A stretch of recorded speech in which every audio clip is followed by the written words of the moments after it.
Hi friends, welcome back to Poppy Simple World. ഇന്ന് നമ്മൾ തയ്യാറാക്കുന്നത് മാങ്ങ കൊണ്ട് ഒരു കറിയാണ്. വളരെ എളുപ്പത്തിൽ തയ്യാറാക്കാവുന്ന എന്നാൽ നല്ല ടേസ്റ്റുള്ള ഒരു കറിയാണ് കേട്ടോ ഇത്.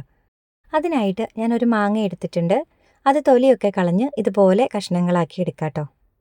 ഈ കറി തയ്യാറാക്കാം. അതിനായിട്ട് ഞാനൊരു ചട്ടി അടുപ്പത്ത് വെച്ചിട്ടുണ്ട്. ചട്ടി നല്ല പോലെ ചൂടാകുമ്പോഴേക്കും അതിലേക്ക് വെളിച്ചെണ്ണ ഒഴിച്ചു കൊടുക്കാം. ഇനി വെളിച്ചെണ്ണയൊക്കെ ഒന്ന് ചൂടായി വരുമ്പോഴേക്കും അതിലേക്ക് കടുകിട്ട് കൊടുക്കാം. കടുകൊക്കെ ഒന്ന് പൊട്ടി വരട്ടെ. ഇനി അതിലേക്ക് ഉലുവ ചേർത്ത് കൊടുക്കാം.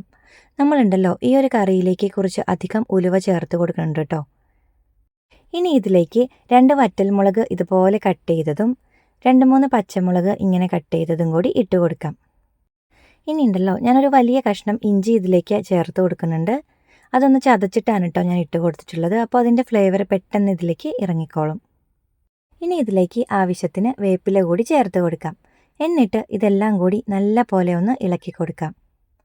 ഇതൊക്കെ ഒന്ന് മൂത്ത് വരുമ്പോഴേക്കും അതിലേക്ക് ഒരല്പം മഞ്ഞൾപ്പൊടിയും എരിവിനാവശ്യമായ മുളക് പൊടിയും കൂടി ഇട്ട് കൊടുക്കാം. പൊടികളൊക്കെ നല്ല പോലെ ഒന്ന് മൂത്ത് വരുമ്പോഴേക്കും നമുക്കതിലേക്ക് മാങ്ങ ചേർത്ത് കൊടുക്കാം. ഇതെല്ലാം കൂടി നല്ല പോലെ ഒന്ന് ഇളക്കി കൊടുക്കാം. നമ്മളുണ്ടല്ലോ ഈ ഒരു കറിയിലേക്ക് ഒത്തിരി പുളിയുള്ള മാങ്ങ എടുക്കരുത് കേട്ടോ. ചെറിയ പുളിയുള്ള മാങ്ങയാണ് ഞാൻ എടുത്തിട്ടുള്ളത്. വല്ലാതങ്ങ് പുളിയായാൽ കറിക്കൊരു ടേസ്റ്റ് ഉണ്ടാവില്ല.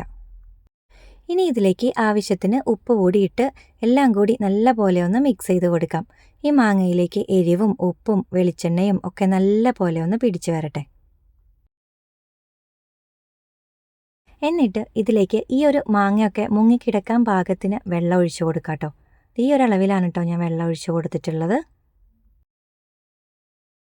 ഇനി ഇതെല്ലാം കൂടി വീണ്ടും നല്ല പോലെ ഒന്ന് ഇളക്കി യോജിപ്പിച്ചു കൊടുക്കാം.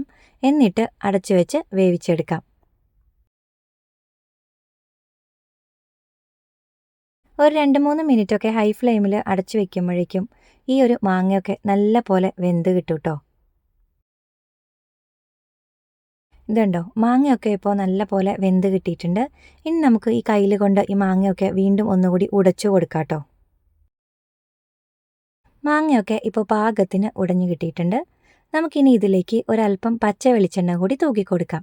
എന്നിട്ട് 1 മിനിറ്റ് കൂടി ഇത് ലോ ഫ്ലെയിമിൽ വെച്ചൊന്ന് തിളപ്പിക്കാം. എന്നിട്ട് ഫ്ലെയിം ഓഫ് ചെയ്യാം. ഇനി ഇത് ഈ ചട്ടിയുടെ ചൂടിലിരുന്നുകൊണ്ട് തന്നെ ചെറുതായി ഒന്നുകൂടി ചാറൊക്കെ കുറുകി വന്നോളും. ഈ മാങ്ങാപ്പൊളി നമ്മൾ തയ്യാറാക്കുന്നത് ഈ ഒരു കുറുകിയ ചാറോട് കൂടിയുള്ളൊരു കറിയാണ് കേട്ടോ. മാങ്ങയൊക്കെ നല്ല പോലെ ഒന്ന് ഉടഞ്ഞ് ഇതുപോലെ കിട്ടണം കേട്ടോ.